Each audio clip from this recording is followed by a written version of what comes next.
Diz o texto: então começou ele a ensinar-lhes que era necessário que o Filho do Homem sofresse muitas coisas, fosse rejeitado pelos anciãos, pelos principais sacerdotes e pelos escribas, fosse morto e que depois de 3 dias ressuscitasse. E isto ele expunha claramente, mas Pedro, chamando-o à parte, começou a reprová-lo. Jesus, porém, voltou-se e, fitando os seus discípulos, repreendeu a Pedro e disse: arreda, Satanás, porque não cogitas das coisas de Deus, e sim das dos homens. Verso 33, vamos ler a uma só voz, todos. Jesus, porém, voltou-se e, fitando os seus discípulos, repreendeu a Pedro e disse: arreda, Satanás, porque não cogitas das coisas de Deus, e sim das dos homens. Verso 33, uma outra versão diz o seguinte: Jesus se virou, olhou para seus discípulos e repreendeu a Pedro: afaste-se de mim, Satanás, disse ele. Você considera as coisas apenas do ponto de vista humano e não da perspectiva de Deus. Irmãos amados, a minha Bíblia, a formatação da minha Bíblia, assim a formatação de algumas Bíblias aqui, Bíblia com inário, às vezes uma Bíblia marrom, ela marca esse ponto, até para me facilitar, que me ajudou muito, até na virada da página. Nós vimos até o capítulo 8, verso 30, que Marcos mostrou Jesus como o leão de Judá, cheio de autoridade e poder, invencível. Ninguém conseguia barrar Jesus. Demônios, legiões de demônios, pessoas que se levantavam contra ele, grupos inteiros que queriam matar a Jesus. Ninguém conseguia vencer o leão de Judá. Agora, no virar da folha, depois que Pedro confessa que Jesus é o Cristo, ou seja, que ele é ungido, ele é o rei. E eu não sei se vocês lembram, domingo passado eu disse que parecia que havia uma ansiedade em Jesus, uma boa ansiedade para que chegasse esse momento, porque Jesus perguntava várias e várias vezes: quem diz os homens que eu sou?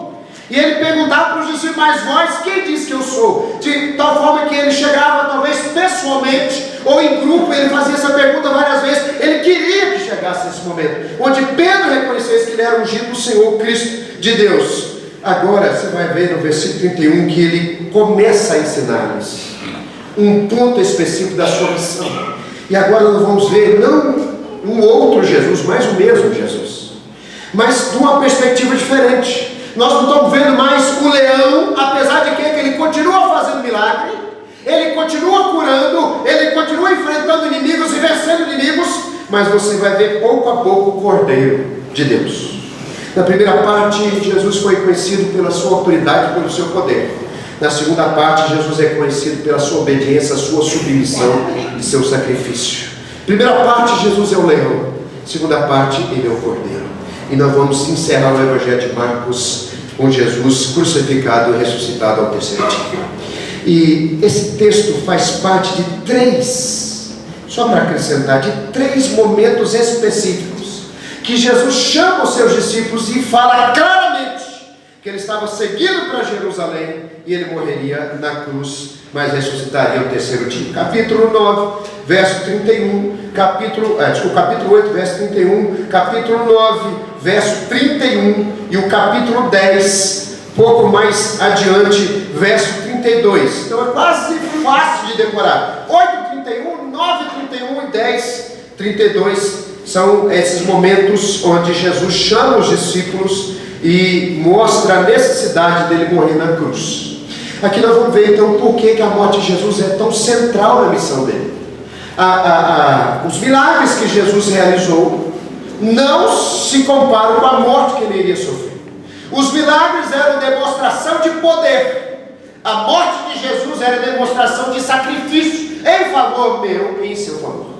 Então nós vamos ver aqui 3 verdades acerca da morte de Jesus e acerca da cruz do Senhor Jesus. Essa mensagem tem por tema então Jesus e a sua cruz.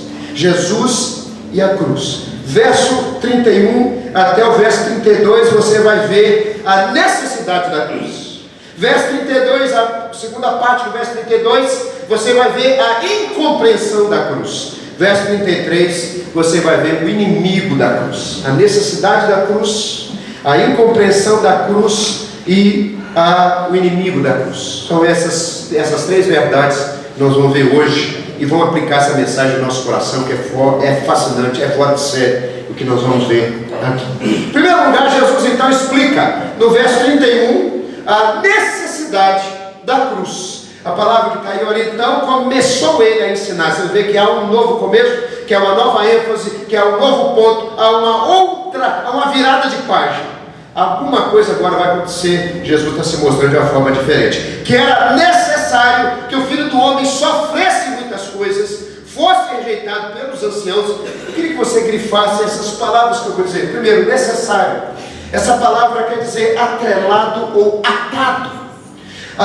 Dentro dos desígnios de Deus, a morte de Jesus e o sofrimento de Jesus estava atado, e era algo que não poderia deixar de acontecer. Fazia parte do propósito de Deus, dos desígnios de Deus. A morte do Senhor Jesus era algo que estava totalmente atrelado à vontade soberana de Deus. Era necessário. Jesus não vai explicar por que era necessário, mas ele vai afirmar isso. É necessário.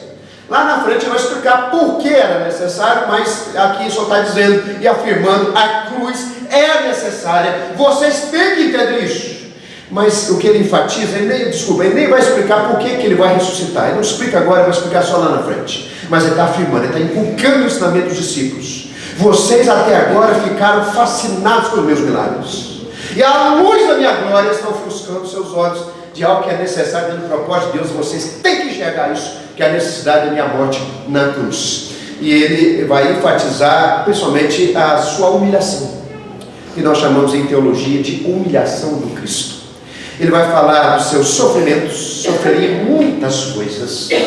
Interessante, você vai ver antes, nessa primeira parte, quando Jesus está sendo mostrado como leão de Judá, certas curas, Jesus ele geme, ele demonstra uma compaixão através de gemido. Quando você vai ver um pouquinho mais para frente, no capítulo 9, um pouquinho mais para frente, Jesus ele vai libertar um menino possesso. Ele chega para a multidão que chega para ele e dá uma palavra que mostra esse sofrer de Jesus. Ele demonstra que tudo isso que ele fazia e a incredulidade das pessoas em relação a ele o fazia sofrer. É por isso que ele diz que o Cristo, o Filho do Homem, sofreria muitas coisas. Jesus chega para a multidão que abordou ele, dizendo assim: nós não conseguimos expulsar o demônio que está nesse menino. Esse demônio pega esse menino, lança ele na água, lança ele no fogo, ele rola no chão, espuma a boca, e nós chamamos seus discípulos. Seus discípulos também não conseguiram expulsar. Aí Jesus chega para ele e fala: só geração incrédula, até quando vos sofrerei? Jesus manifesta que tudo isso que era, que vinha até ele, de cargas e de incredulidade, de rejeição, isso causava sofrimentos nele. Fazia parte do processo de Deus para nossa salvação, o sofrimento de Jesus. Nós vamos ver no Evangelho, no Evangelho também, porque fala da Boa Nova, explica a Boa Nova, mas na carta de Paulo aos Romanos, por que Jesus teve que sofrer? Às vezes nós olhamos para Jesus e achamos que Jesus era um mártir. Jesus sofreu por defender uma causa. Ele é um mártir, um libertador, um guerrilheiro. Ele foi um mártir político que enfrentou o sistema religioso. Meu querido, isso aí é uma visão, às vezes, socialista daquilo que Jesus era, que não tem nada a ver com aquilo que ele veio realmente fazer. Jesus não era um mártir, Jesus era um sacrifício. Isaías 53, verso 10 diz o seguinte: que todavia ao Senhor agradou moê-lo. Você levou a sério isso que Isaías fala? Diz o texto: quando der ele a sua alma pelo pecado, ele verá a sua posteridade, verá o fruto do penoso trabalho da sua alma, e ficará satisfeito, e a vontade do Senhor prosperará nas suas mãos. Em outra palavra, tudo que Deus tinha para fazer para me salvar e te salvar, tinha que passar por essa moagem de Jesus. Jesus tinha que ser moído em meu lugar e em seu lugar. Jesus não era um mártir, ele era um sacrifício. Ele não era um guerrilheiro, ele era um cordeiro. Ele foi oferecido em meu lugar, em seu lugar. O Senhor moeu Jesus para que a justiça de Deus, a ofensa dos nossos pecados contra Ele fosse satisfeita em Jesus, para que Ele não moesse você, para que você não recebesse de Deus o juízo. Ele derrama seu juízo sobre o seu filho. Isso nós chamamos de substituição. Jesus foi um sacrifício que substituiu. Vocês lembram de Isaac? Vamos começar com Adão primeiramente. Adão, ele peca contra Deus, e ele, na sua vergonha, porque se reconheceu que estava nu, ele, de forma assim tão patética, faz roupas para ele, de folha de figueira, faz umas roupas para tampar suas vergonhas.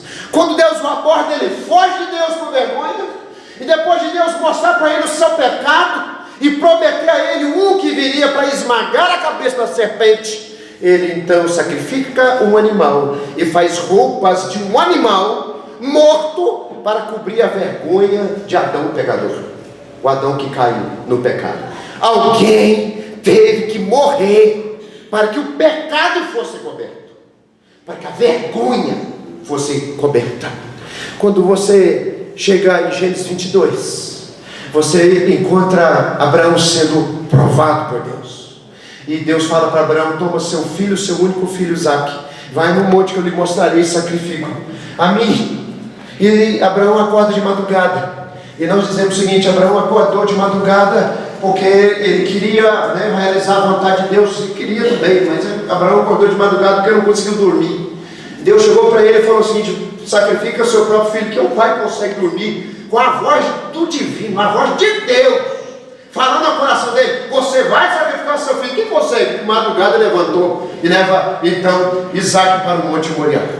Chega lá na subida do morro, no topo do morro, onde foi construído o templo de Salomão, e onde estão os vestígios hoje do templo de Jerusalém, onde tem uma mesquita árabe ali no Monte Moriá. A Isaque chega para Abraão e fala assim: pai, nós temos a faca, nós temos o cutelo, temos o fogo, temos a lenha, mas onde está o cordeiro para o sacrifício? E Abraão chega para ele num ato de fé e fala assim: o Senhor proverá o cordeiro para si, para você, o Senhor proverá. Em outras palavras, Deus proverá um substituto para você. E chega então no altar, Isaque é amarrado, e Abraão chega e levanta a faca, e no coração de Abraão ele passou a faca. Deus viu o coração dele e sabia que Abraão, se Deus não tivesse intervido por meio de um anjo, Abraão tinha então sacrificado Isaque num sacrifício naquele altar. Deus brada do céu: Abraão, Abraão, não faças isso, eu já sei que tu me amas. E Abraão levanta os olhos. E a gente pergunta: por que Abraão levanta os olhos? Porque depois de um brado desse, a primeira coisa que Abraão fez foi: graças a Deus, meu filho vai morrer. Ele levanta os olhos e vê, preso pelos chifres de um arbusto, um cordeiro, um substituto. Deus então fala: pega esse cordeiro e sacrifica no lugar do seu filho. Ao Senhor agradou moê-lo. Ele sofreu, ele foi rejeitado, ele foi morto, para que eu não sofresse, para que eu não fosse rejeitado por Deus, e para que eu não experimentasse a morte eterna distante de Deus. E nem assim você. Jesus, ele foi a vítima substitutiva, ele foi o cordeiro que substituiu você. E era necessário passar por isso.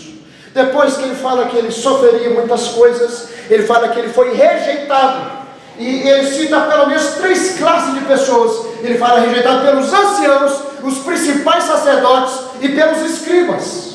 E o mais interessante é que essas 3 classes de pessoas representam 3 instituições humanas. Jesus, ele foi rejeitado por todos, e na cruz ele recebeu o cumprimento de toda a rejeição. Quando Deus Pai olha para ele e diz o seguinte: eu te desampararei, você vai experimentar o meu inferno, porque inferno é o desamparo de Deus. E Jesus responde para o Pai dizendo: Deus meu, por que me desamparou? Jesus nunca tinha experimentado o desamparo humano. Ele experimentou o tempo todo. Agora, experimentar o desamparo divino só na cruz, para que eu nunca mais fosse desamparado e a graça dele fosse permanente sobre mim. Oh Deus maravilhoso, Deus bom. Era necessário. Ele foi rejeitado pelos anciãos. Os anciãos eram o poder do povo de Israel. O povo de Israel não tinha rei, era governado por anciãos, desde quando voltou da Babilônia. Esses anciãos rejeitaram o Senhor. Esses anciãos dominadores do poder, do governo, disseram: não queremos Jesus, rejeitamos a Jesus. Eu queria abrir um parênteses para dar uma orientação à igreja. Nós estamos no ano de eleições. Nesse ano de eleições nós temos possivelmente 3 candidatos que são considerados cristãos. 3. E muitas vezes os evangélicos ficam assim, ficam animados com a possibilidade de ter um desses 3 candidatos cristãos no governo, como se o Brasil fosse tornar uma igreja. Deixa eu falar uma coisa para você, querido. Não se iluda com isso, porque Jesus foi rejeitado pelo governo dos anciãos. Sabe por quê? Porque o governo trabalha numa base diferente daquilo que é o reino de Deus. O reino de Deus é por meio de serviço e amor. Governo é por meio de poder e dominação. Deus queira que nós tenhamos um presidente ou uma presidente temente a Deus, mas nem por isso você espere o reino de Deus nesse mundo. Sabe por quê? Porque a igreja foi colocada na terra exatamente para ser a consciência do Estado. E quando o Estado está errado para com Deus, a igreja diz: conserta, porque vocês são instituição divina, vocês têm que servir a Deus. Agora, reino de Deus na terra, jamais. Nós podemos ter paz e tranquilidade, como Paulo manda orar pelas autoridades, para que nós vivamos vida tranquila e cheia de paz. Que Deus nos dê dias de paz e prosperidade e bênção em qualquer que seja o governo que assumir. Mas não espere que nós vamos virar uma igreja brasileira, porque não haverá isso. Jesus foi rejeitado pelo governo dos seus dias, e ele nunca será aceito num governo que quer governar sem ter Jesus como padrão, como exemplo. Jamais. Porque esse governo corrupto jamais vai querer servir o povo brasileiro como Jesus serviu. Jamais. Jesus foi rejeitado pelos sacerdotes. Ele foi rejeitado pela religião. Ele foi rejeitado pelos patrões do culto.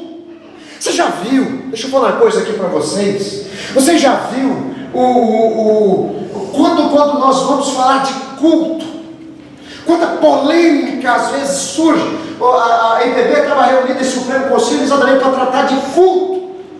Culto, se mulher pode orar no culto, se mulher pode pregar no culto, se mulher pode falar no culto. Sabe por quê?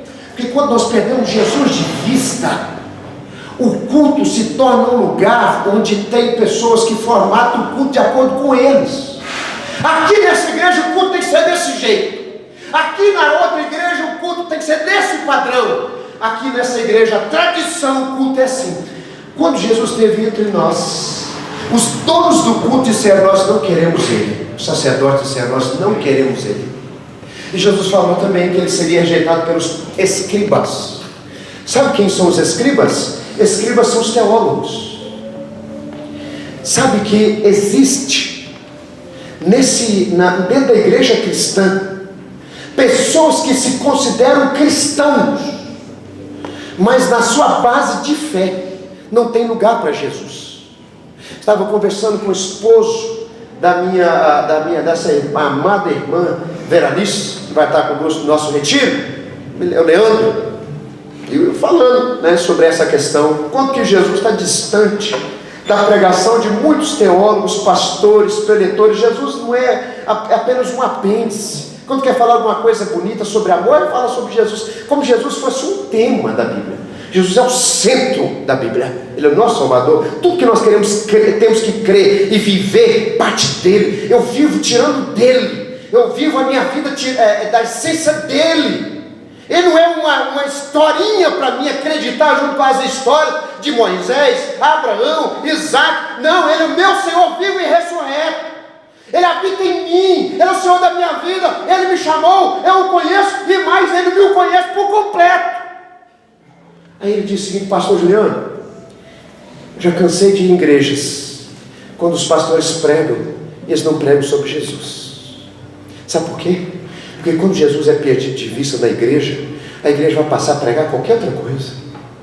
Vai pregar como nós estamos vendo hoje, esse evangelho centrado no gosto da pessoa? Vai passar a pregar coisas para atrair gente para a igreja? Vai passar a pregar prosperidade para poder tirar dinheiro dos outros? Sabe por quê? Porque Jesus foi perdido de vista.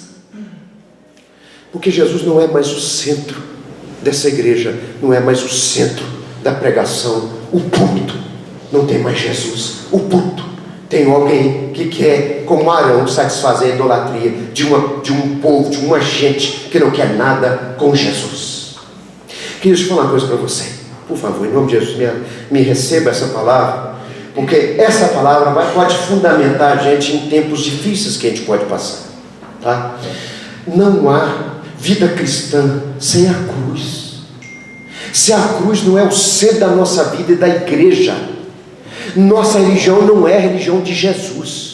Se nós estamos vindo para a igreja e queremos servir a Jesus por nós, ou por nossos desejos, ou por nossos propósitos, ou por nossos planos, nós não somos discípulos de Jesus. Discípulo de Jesus é chamado a tomar sua cruz e seguir após Ele.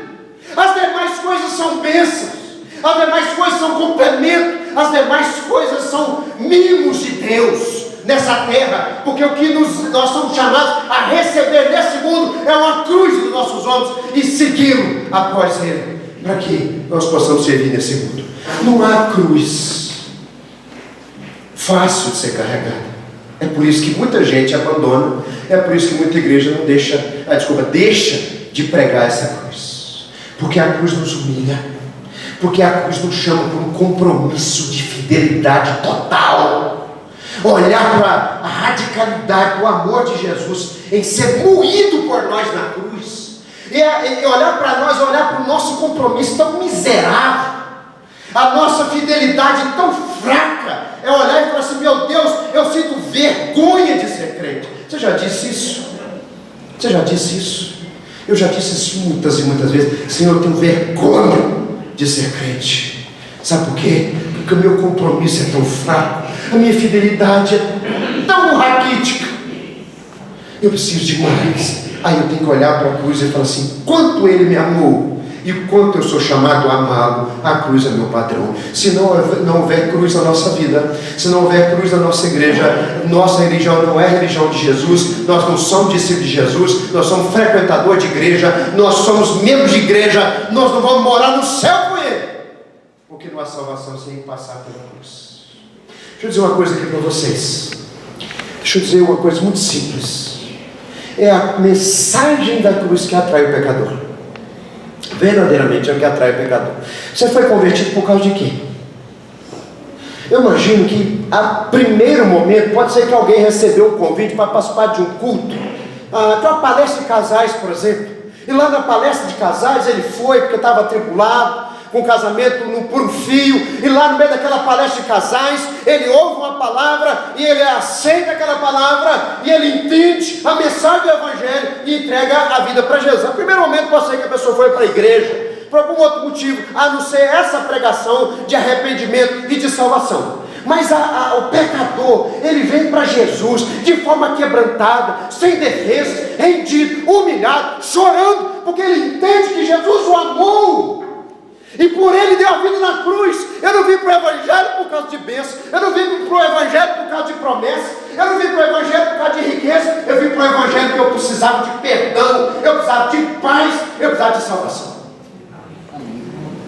Não há vida cristã sem passar pelo sangue da cruz e a cruz ensanguentada.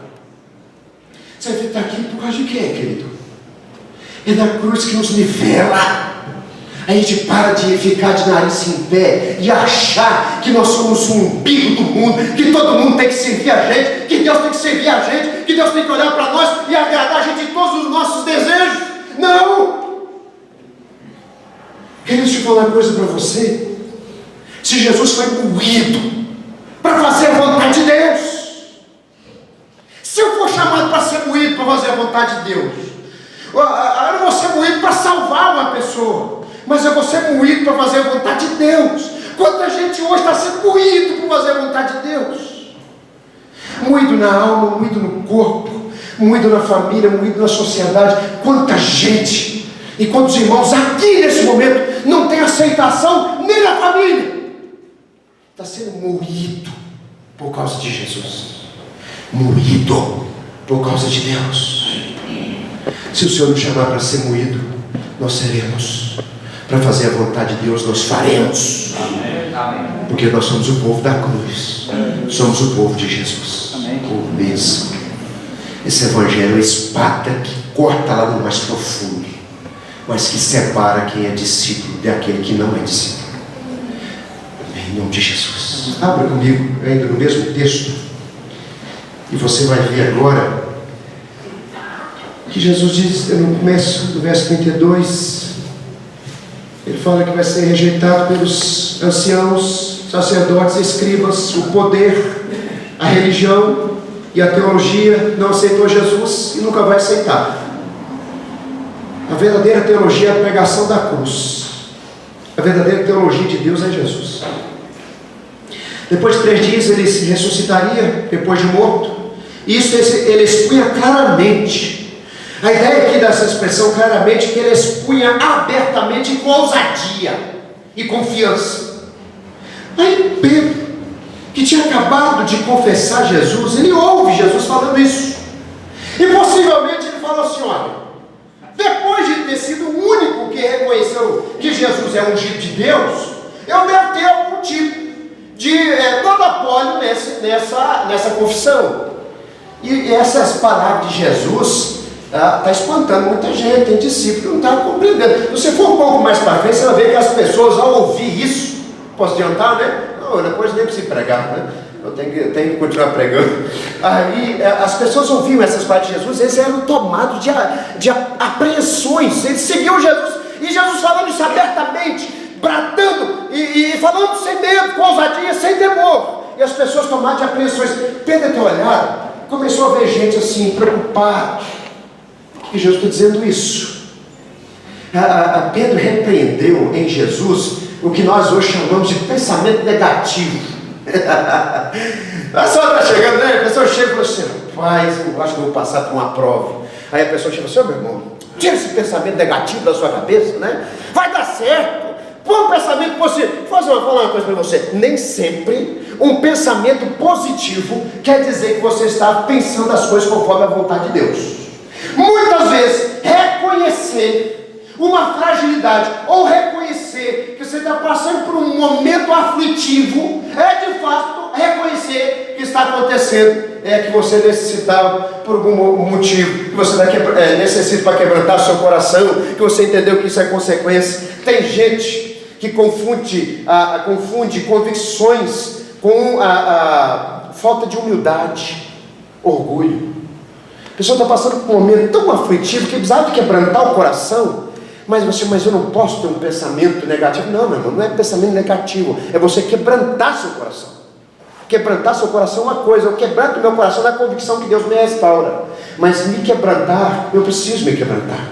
Pedro falou assim para Jesus, né, como em outras palavras: Senhor, tem gente aí que está ficando apreensivo com o Senhor, você está com os pensamentos muito negativos, o Senhor está meio depressivo. O Evangelho de Mateus conta um detalhe que o Evangelho de Marcos não fala. Se você olhar lá no Evangelho de Mateus, capítulo 16, ele diz o seguinte, no verso 17, no verso 22, perdão: e Pedro, chamando-o à parte, começou a reprovar, dizendo: tem compaixão de ti, Senhor, isso de modo algum te acontecerá, tenha pena de você mesmo. Você já viu aquela palavra assim: se você não se amar, quem vai te amar? Ai, Jesus, queridos irmãos, deixa eu falar uma coisa. Quando Jesus fala assim, amar ao próximo como nós amamos a nós mesmos, ele não está dizendo que você precisa primeiramente se amar para depois amar o outro. Pelo contrário, é porque você se ama tanto, porque você se preocupa tanto com você, para transferir esse amor para o outro. Aí a gente ainda consegue distorcer isso. Pedro falou assim: Senhor, pega leve também, né? Tem uma coisa, eu sou Pedro da confissão. Eu sou Pedro lá, no Evangelho de Mateus, falou que o Senhor falou que era a rocha. A rocha nada, é gelatina. Nada de rocha, a rocha é o Senhor. Eu sou Pedro que discerniu, o senhor lembra? Eu sou Pedro que o Pai deu a revelação. Então, meu irmão, atenda o meu conselho. É sério, o conselho do Pedrão, né? Você está pegando pesado com você. a falta de entendimento da cruz é que está sendo mostrado aqui.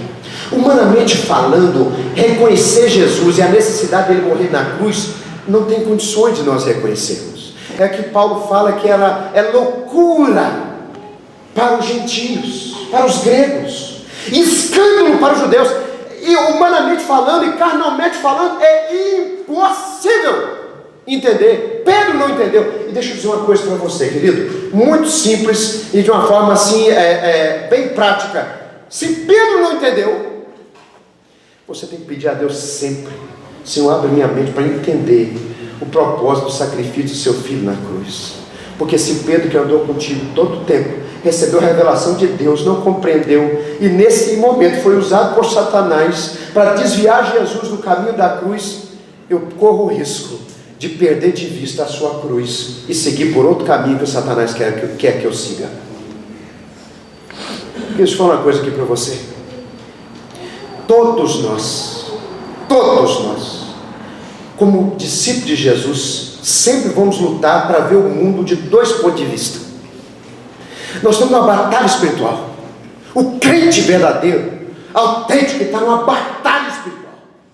E ele vai estar sempre lutando para ver o mundo de duas formas: ou ver o mundo conforme Jesus, ou ver o mundo conforme Satanás. E nesse ponto, Pedro não estava vendo as coisas conforme Jesus queria que ele visse. Ele estava vendo as coisas conforme o mundo, conforme a carne. E depois, um pouco para frente, Jesus vai revelar conforme Satanás. Satanás induziu Pedro nesse momento específico. Nós temos que clamar a Deus sempre, para que Deus nos dê uma mente, um coração centrado na visão de Deus para nós, a visão de Deus para o mundo. Olhar o mundo com o olhar de Deus. E isso, somente quem consegue é quem está firme na palavra e não abandona a palavra e não negocia essa palavra. Mas é exatamente isso que Satanás vai querer fazer. Olha, no instante Pedro recebe uma revelação do céu e diz: tu és o Cristo, o Filho de Deus vivo. No outro instante, como que é impressionante a capacidade de Satanás de conduzir uma pessoa tão firme, tão convicta, para uma direção errada na sua convicção. Tem crente que começa convicto, mas Satanás não tira a convicção dele, ele direciona a convicção para outro lado. Conforme Satanás quer que ele tenha as convicções. Ele não tira as convicções dentro dele, ele direciona, ele desvia essas convicções. Um momento Pedro confessa, uma caminhada à frente, Pedro desvia a sua convicção e disse: o senhor não vai passar pela cruz, não é necessário. Quem disse isso? Pega leve, não é necessário. Eu sou Pedro, aceito o meu conselho, eu sou o cara, ouve. Jesus então o repreende. É exatamente isso que Paulo vai falar o tempo todo, e principalmente na segunda carta dele, capítulo 11 de Coríntios. Segunda carta de Paulo aos Coríntios, capítulo 11. Olha o que Paulo vai falar, que interessante. Verso 3 e verso 4. Abra comigo. Querido, se Pedro, nesse momento, caiu em tentação, quanto mais o pastor Juliano, quanto mais você. Nós somos mais fracos. Nós estamos muito aquém da caminhada de consciência e de santidade de Pedro, de entendimento de santidade de Pedro. Nós estamos muito aquém. Nós temos que vigiar muito mais.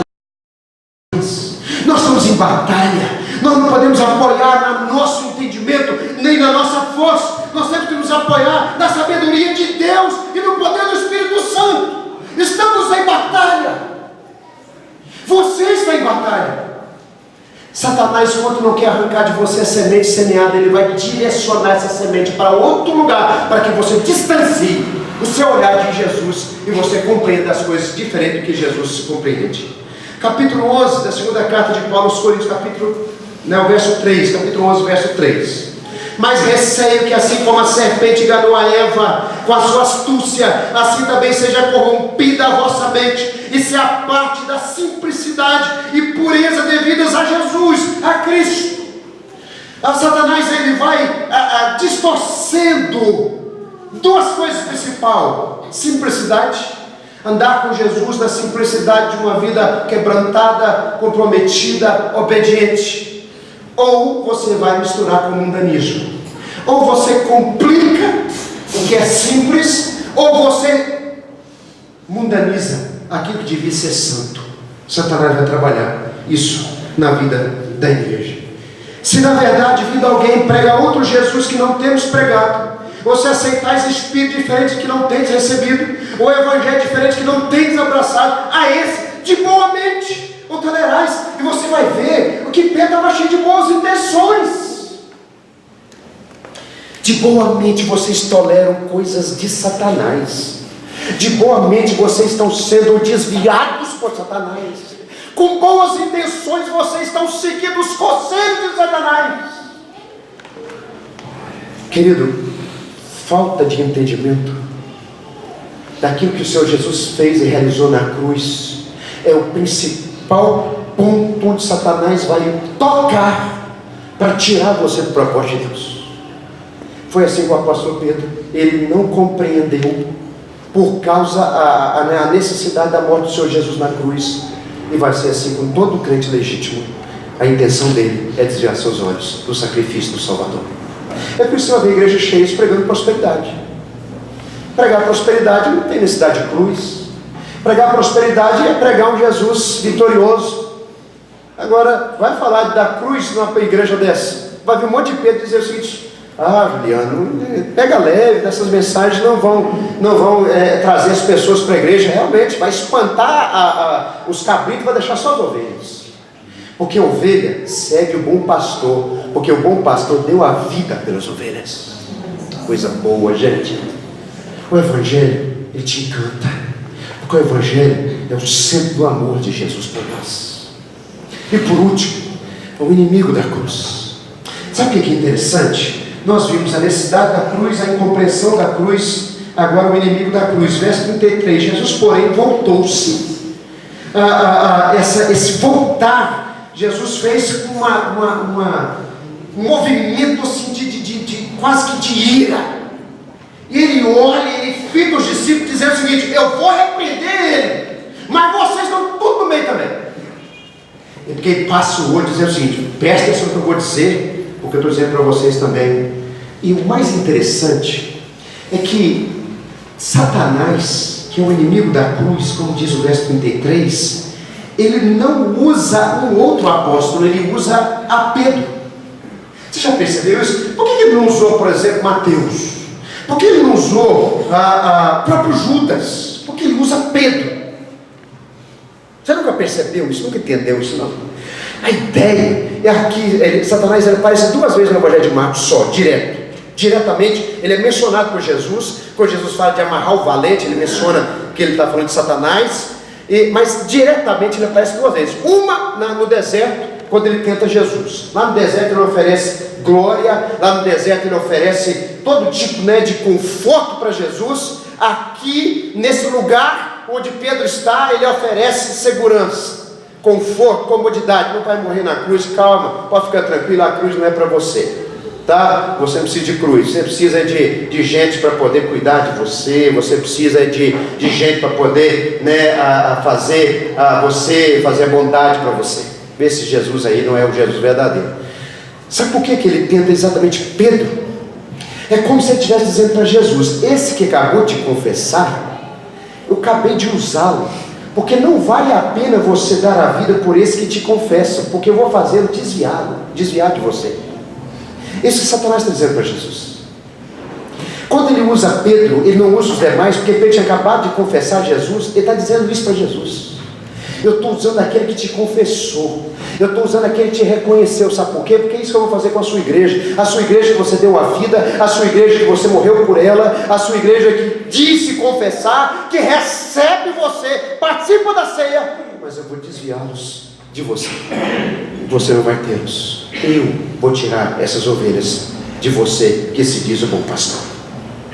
Esse é o inimigo da cruz. Nesse momento ele usa Pedro.